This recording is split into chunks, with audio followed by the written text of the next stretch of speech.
So if you start looking at Bitcoin through the eyes of the Satoshi price, I believe that your vision with this becomes better. If you focus on the price of one coin, 32,000, you lose sight of the future in a way. Because let me tell you this, guys. It is my view that one Satoshi is going to become worth a penny. Listen to me. Right now, one Satoshi is worth 0.0000, 7 zeros and 1. So we have to, that 7 zeros before a penny. So imagine as you're accumulating tens of thousands of these Satoshis right now, weekly, daily, monthly, whatever, and you have hundreds and hundreds of thousands of Satoshis in the future, if I'm right, and one Satoshi reaches the price of 1 cent, you will be set for the rest of your life. Our sats is short for Satoshis. Sats, stack those sats. Keep stacking, because one day this is going to be a penny. Now, somebody tell me, if and when Bitcoin reaches 1 million, what's 10x from 1 million? 10 million. And what's 10x from 10 million? 100 million. And if Bitcoin could ever reach 100, and I believe it will, your Satoshi is worth $1. So, James, I believe if you can hold on long enough, you already have $60 million. Guys, this is a once in a lifetime opportunity. No, it's a once in a millennial opportunity. Do you know the last time we had this opportunity? 5,000 years ago. That's how, when gold took over silver, because silver was money first. And then gold took over silver. And there were people who didn't believe in, but why are we using this? We've been using silver for a few thousand years. No, I'm not doing that. That's not going to be real money. And people doubted gold the same way they're doubting Bitcoin now. Oh, Bitcoin's not going to be money. Gold's not going to be money. And guess what? There were 2 countries that refused to adopt gold as their standard. Do you understand? 2 countries. Guess which countries they were? The last countries in the world to say, okay, we accept it now. Gold is the primary money of the world. Who were the last 2 countries that accepted it last? You know, my traders know, my Bitcoin guys know, my Bitcoin club members know this. It's the only thing in the industry that was not touched, that was not hacked, that did not have issues. It's the only thing in the industry that did not fail, that did not experience any issue whatsoever. It's the only thing that maintained its same original promise. And many people this year begin to realize this is the only thing that's real in the industry. It's the only thing that's complete. It's not trying to become something else.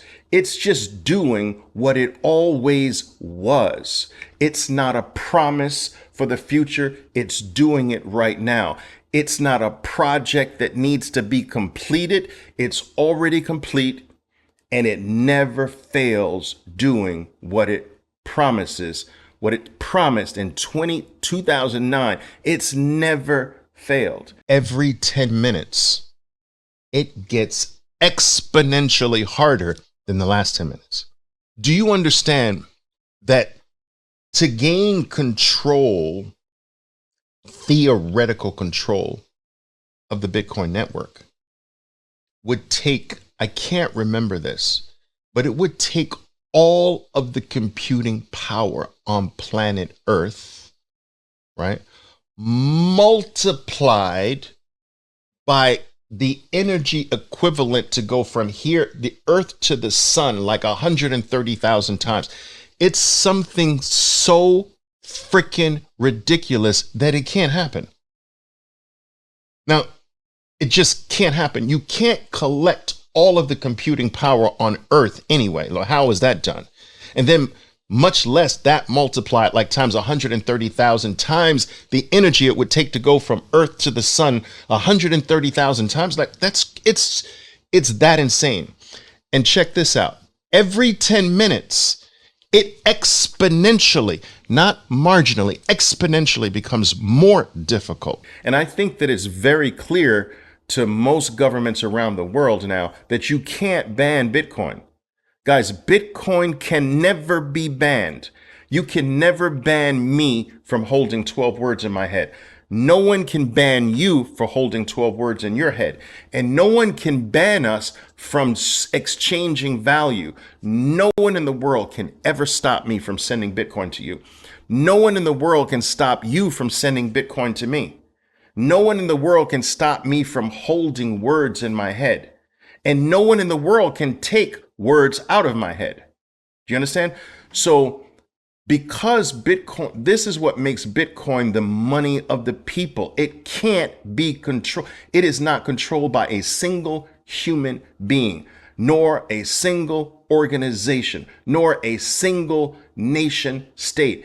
It runs autonomously, all by itself, without any human intervention. Governments today understand this.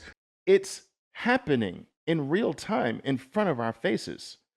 There is no money that has ever done what Bitcoin has done. It has the best record of anything the world has ever known, ever known.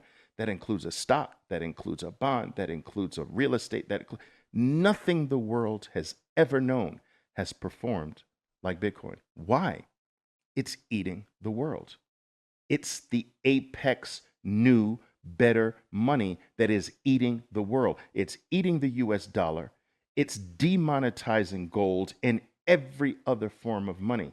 And this is why, if you put the performance of Bitcoin against anything, there is no comparison. It's not that it's going to happen, traders. It's happening. Just look at the long-term chart. It's happening. It's not going to happen. It's happening. All right, if our government says it might ban Bitcoin, can they actually? No. Bitcoin can't be banned. So where do you go? How do you do it? How do you ban it? Where do you send the legal documents to? Whom do you send them to? Whom do you send a cease and desist order to? Where's the office? What office do you storm? All right. And where do you go? Like what group, what organization, what person, what CEO, what founder, what marketing division, what lawyers do you send your document? You can't ban it. And every country who's banned it has seen adoption go up 400% or more. Turkey tried that. Nigeria tried that. Venezuela tried that. Argentina tried that. These have some of the biggest adoption rates of Bitcoin in the world. China tried to ban mining. The world is in more need of a currency that is in the control of no one, a currency that cannot be confiscated, a currency that cannot be taken, cannot be controlled, cannot be debased, and that you can hold in your head. Now, how do you steal words from me? Unless I give them to you. But that's my choice. If you kill me, you still don't get my words. But if I kill you, I get your gold. It's right there. You're guarding it. But if I kill you, the gold is mine. But if I kill you, the Bitcoin's not mine. Whether the miner is mining at this moment or not, that miner has no influence on the fact that here it goes. Here's another 6.25.